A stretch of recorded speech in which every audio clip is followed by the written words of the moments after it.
Tinuod ba nga kada tuig na ay moabot nga propeta sa kalibutan?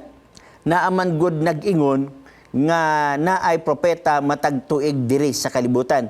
Unsa ang ilang gibasihan? Okay, ambot sa ilang gibasihan na igsoon kung kinsang tao ang inyong gipasabot o pundok o reliyon.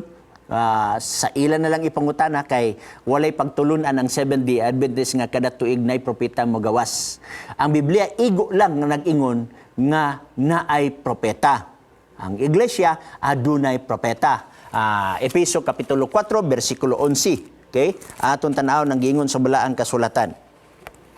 4:11. Og ang iyang mga gasa, mao nga ang uban, mahimong mga apostoles, ang uban, mga propeta, ang uban, mga ebanghilista, ang uban, mga pastor, og ang mga magtutudlo. So na din no? Gihatag sa iglesia ang gasa.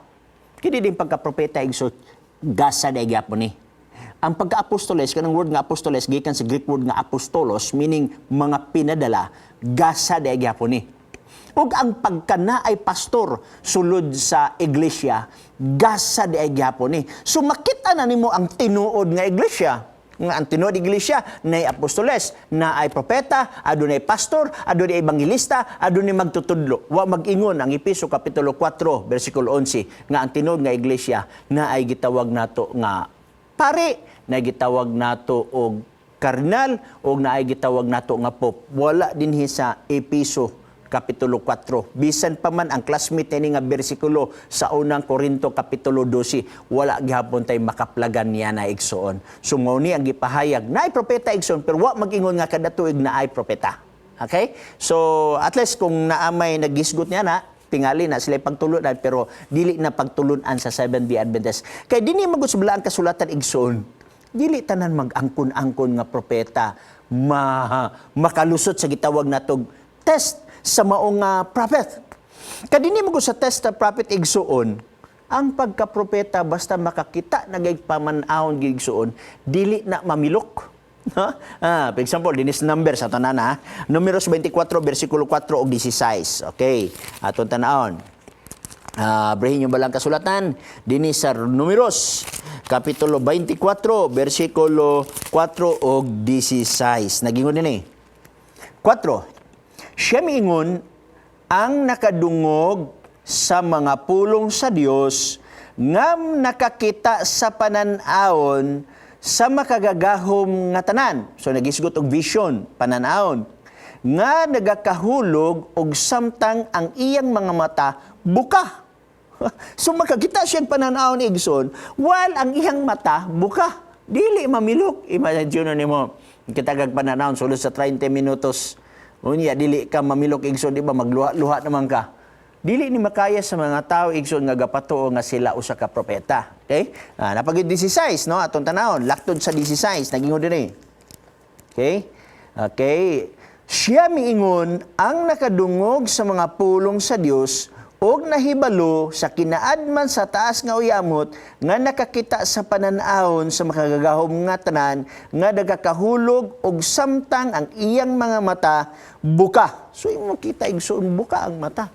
Nya gawas ana nga kinaigsuon kanang makakitag pananahon ng usa ka propeta sama ni Daniel. Dili nagagaginhawa bisan pagtagduha ka oras di nagaginhawa. Atong tanaw igsuon balang kasulatan kay daghan na ba kay nag-angkon-angkon og propeta karon igsuon pero wala diha ang ilhanan sa balaan nga kasulatan. Okay, atong tanawon ang Daniel Kapitulo 10, no? Atong tanawon. Okay.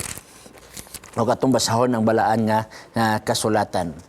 Okay, 10:8 sa sugod. Nagingon diri. Okay, busa ako nahibilin nga usan na lamang og nakakita nining dakong pananahon. So nakita siya pananahon. Sige tawag natong si Daniel. Nyebe, bisan pa niya na nadungog ko ang tingog sa iyang mga pulong og ang pagkadungog ko sa tingog sa iyang mga pulong unya nahinanok ako sa halalom nga pagkatulog nga nagaubo uban ang akong naong nga nagaatubang sa yuta. Katulog siya.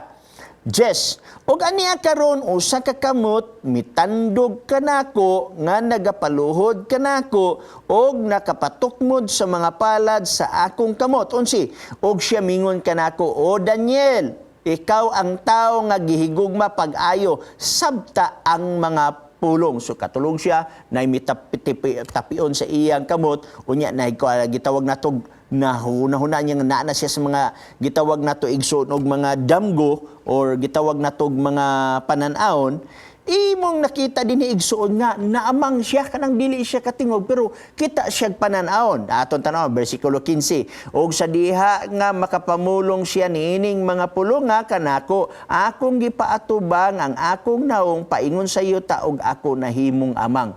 Wala siya gatingog mo na nga ang mga propeta makakitag pananaon gahilom na sila igsoon pero kita sila og gitawag na tuog vision. Unya sa 17 ningon kay unsaon sa alagad nining akong Ginoo pagsulti nining akong Ginoo kay mahitungod kanako sa gilayon walay nahibilin nga kusog kanako ni may ginhawa pa nga nahibilin nako. So wala siya ginawa.